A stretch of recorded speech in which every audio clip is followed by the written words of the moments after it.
Hi, and welcome to episode, I believe this is number 4 of my pandemic musings. This one is called The Coup is in Progress because we're all afraid. I'm going to put this on my Facebook channel, Instagram channel, and also on my YouTube channel. So kindly hit the subscribe button and the notification buttons so that you're told about future content that I put out. So, what's the story about the coup? The point is that most people in the West haven't got a clue what a coup looks like. They wouldn't know a coup if it poked them in the eye. This is because democracy has been so long established in the West, particularly in the United Kingdom, that people cannot imagine the circumstances under which real democratic rule could be lost, but it's being lost now and it's in progress. See, in a third world country, when you want to do a coup, in any African state, you want to do a coup, two most important things you must do. First of all, you put the tanks outside the equivalent of their BBC. The central broadcasting unit must be under control. Once you control the central broadcasting unit, you can say you control all the media of that land. The second thing is to have control of the legislature and the executive arms of government. And you park your tanks out there, you make sure that the lawmakers are under manners, and hey presto, you have your coup. Now, of course, in the West, this would be way, way, way too obvious. And so they've got to tippy-toe towards that situation so that the results are exactly the same. If you have a media that is massively censored, one, two, if you have a media which basically presents a singular narrative across the key issues of the day, so that, for example, if it's Afghanistan, we're all talking about, what a hash we made of the withdrawal of NATO and American forces from that country, amping up the fear and anxiety and using it as a wonderful deflection from our very real troubles that we face at home. All of the media are doing the same thing. If it comes to the experimental biological agent, which is being pumped into people's arms, again, the narrative around that is exactly the same. Authoritative, highly qualified, sometimes Nobel Prize winning scientists are being muted so that whatever the narrative the prevailing forces want to put across is put across. Same thing, you got control of the media.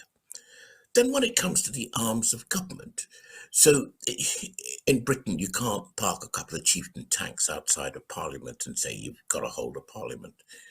In the West, what you have to do is you need lobbyists who present cases and issues for deeply vested technological, corporate, and banking interests.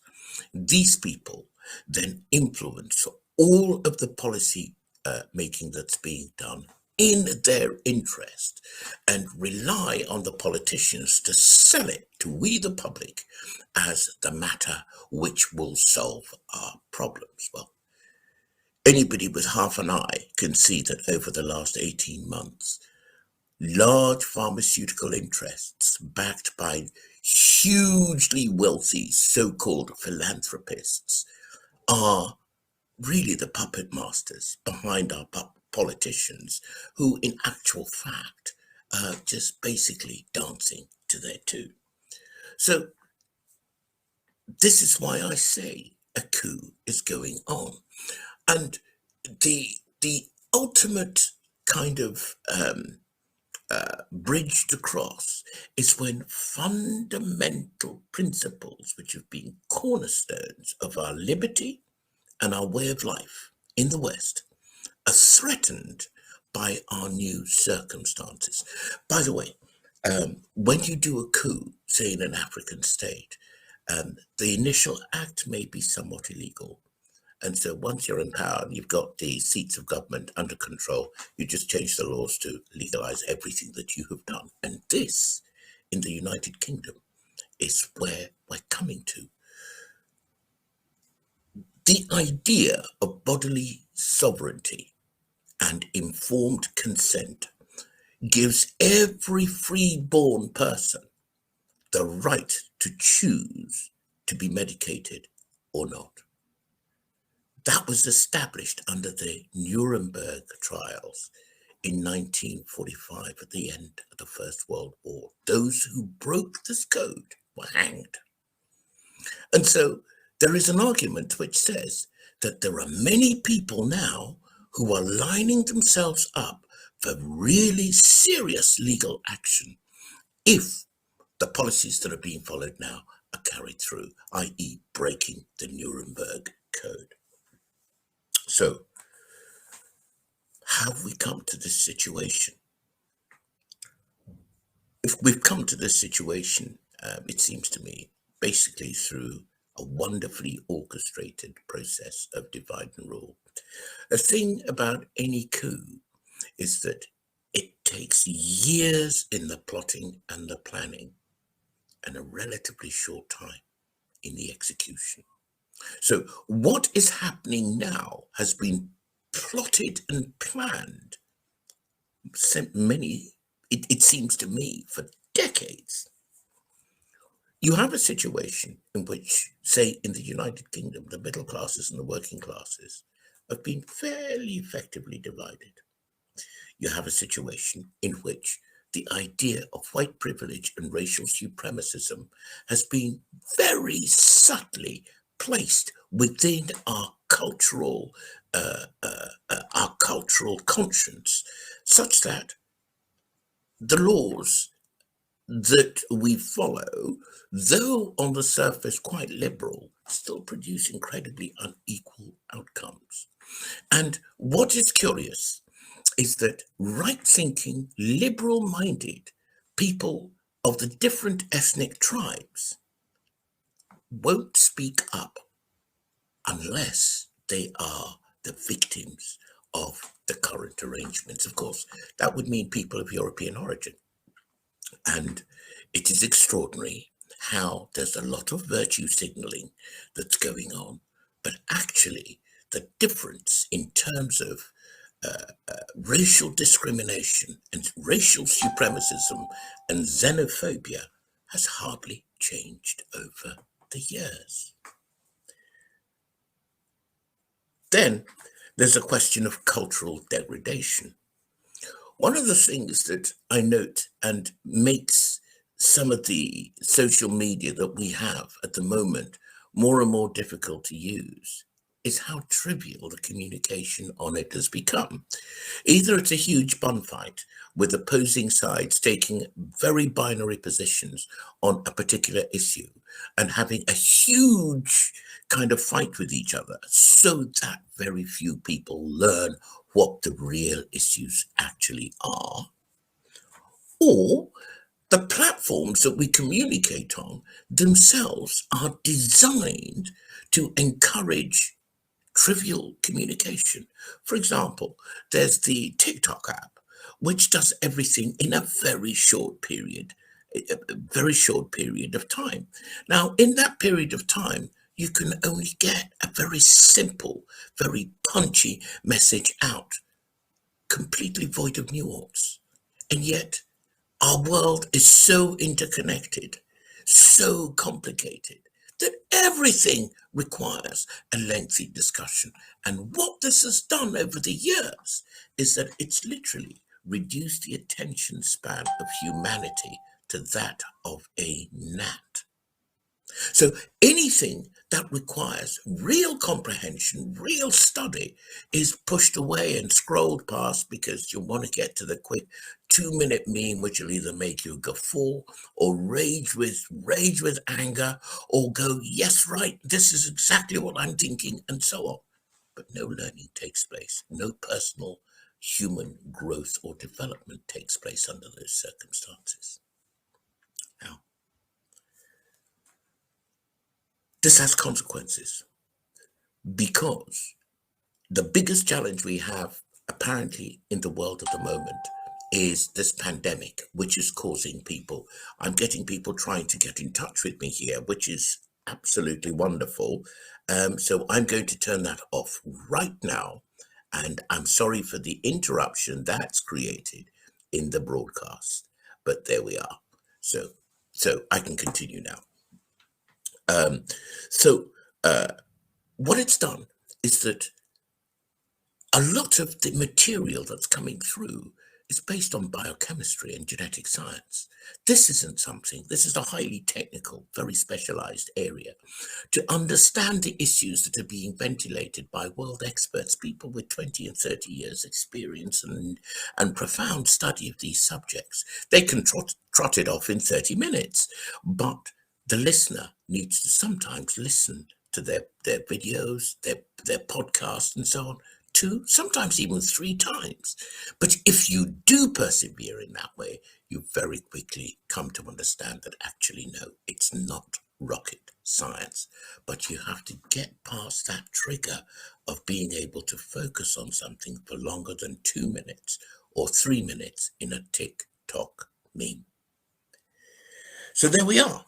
We are now set up to be completely ignorant and fed bite-sized chunks of information which hugely simplify very complex situations that we're in and set us up for being perfectly misled. And those are the ground rules. Those are the perfect growth medium for putting out a coup. Now, that's cultural degradation. It's another thing that I'm observing is that seems to be a complete separation of business from reality. So that you go on Instagram and people are advertising their businesses as if humanity is not facing its greatest existential threat, maybe since the plague of Europe, which actually did kill like millions of people across the face of the planet. But everybody is so afraid to contextualize what they're doing that they're behaving as if everything's normal. Oh, I'm going off on holiday, or my business is doing this and my business is doing that, and everyone is absolutely terrified of mentioning the elephant in the room, which has got us all on our uppers at this time. Well, I'll tell you how that looks. As speaking as a communications professional, you all look like a bunch of phonies. You all look like a bunch of people who are frit of reality. You're frightened of reality, and you're trying to pretend that the sky isn't blue in summer, or you're trying to pretend that clouds don't exist in the big blue sky above. You're lying, and you're not convincing anybody, and it doesn't make you as an individual or your business as an entity authentic. Both of you look like phonies. And this is the reality that is going on. Now, it is particularly more relevant because we are now coming to the crunch point for the United Kingdom. This particular ship has sailed already in Israel and also in Australia. But we are coming to the crunch point now where it is clear that the UK government is by stealth trying to roll out a vaccine passport system whereby vaccination will be required and registered on some kind of digital application to enable your participation in a number of crucial areas: social work, medical work, hospitality and entertainment, education, and these are the low-hanging fruit. Please expect the applicable sectors of the vaccine passport to be rolled out and expanded month on month. And the little things that give you a bit of joy and a bit of pleasure, watching your favorite football team do what it does of a Saturday afternoon, may well not be available to you without holding this digital passport. Once we get into that can of worms, anything can happen. please don't be naive enough to imagine that your identity attached to your digital medical records cannot be rolled out in a blink to your total lifestyle choices. The government or whoever holds this information will be able to monitor every time you literally scratch your bottom or pick your nose and take certain actions in relation to them. Now, personally, I thought that the reason all those people died in the Second World War, on both sides, was to make sure that we establish certain ground rules for life as genus Homo sapiens. One of them is respect for the dignity of the individual, their liberty, and their life. And these vaccine passports will effectively create an apartheid society, because there are many who choose their bodily sovereignty over the bribe that this digital passport will give you to participate in life as you would like it to be. This is going to be the Rubicon that many people will not want to cross. So we create a mass surveillance society of an apartheid nature, where some people will be living in matchboxes with the natural consequences for their income, their social status, and so on and so forth. And the other people will be totally handcuffed and enslaved, the playthings of a big brother surveillance type state, which has got them under manners. Now, I have to say that for a guy of my age, was it last say how time flies when so much is going on in the news? Just a week ago, I was walking 4 miles to really to protest the application of vaccines to children age 12 and these digital vaccine passports. At my age, really, I expected that I would be sitting on a sofa, watching TV footage of the stuff going on, sending a few tweets and so on in support of the chaps, but not having to do it myself. But no, I had to do it myself. And I would suggest that it's now time for you, whoever's watching this, to take a view and take a stand. Because the coup is in progress. We all know where it's going. If you fear, if you are afraid of putting your personal brand on your position and making this across the board, the coup makers are going to win. At the moment, they are on that trajectory. I remember this is, British history is rolled out in a way which goes all rah-rah about its imperial greatness and so on and so forth. At the moment, I'm not seeing much of that imperial greatness now. At the moment, I'm seeing a population that's cowed. There was this piece from Henry V. I think he was a Welsh king. He was actually from Monmouth or somewhere like that. But he was one of the last Plantagenet kings of the United Kingdom. And Shakespeare put out that amazing speech when he said, at the Battle of Agincourt, he said, "From this day until the ending of the world, we in it shall be remembered. We band of brothers, we lucky few. For whosoever shall shed his blood with me on this day shall be my brother." Now that's a big deal for a king to say to his troops, because his troops were basically serfs, Welsh serfs, a couple of thousand longbowmen, facing the cream of Europe's cavalry, the cream of European military prowess. That was the French side at Agincourt. And these these poor people, they were outnumbered 5 to 1, say. Henry won. Now, instead of people rushing around and talking about how great their country is and this and that, actually, the victory derived from the courage of simple longbowmen, serfs, people not of noble birth at all. And Henry called them, the king called them his brothers.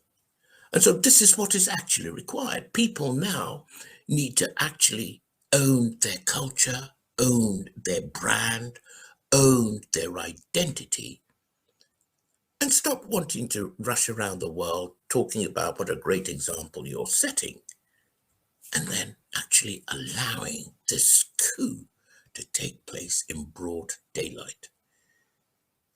Everybody needs now to establish what their banner says, and what their mast says, and what their brand says. Thanks very much for watching.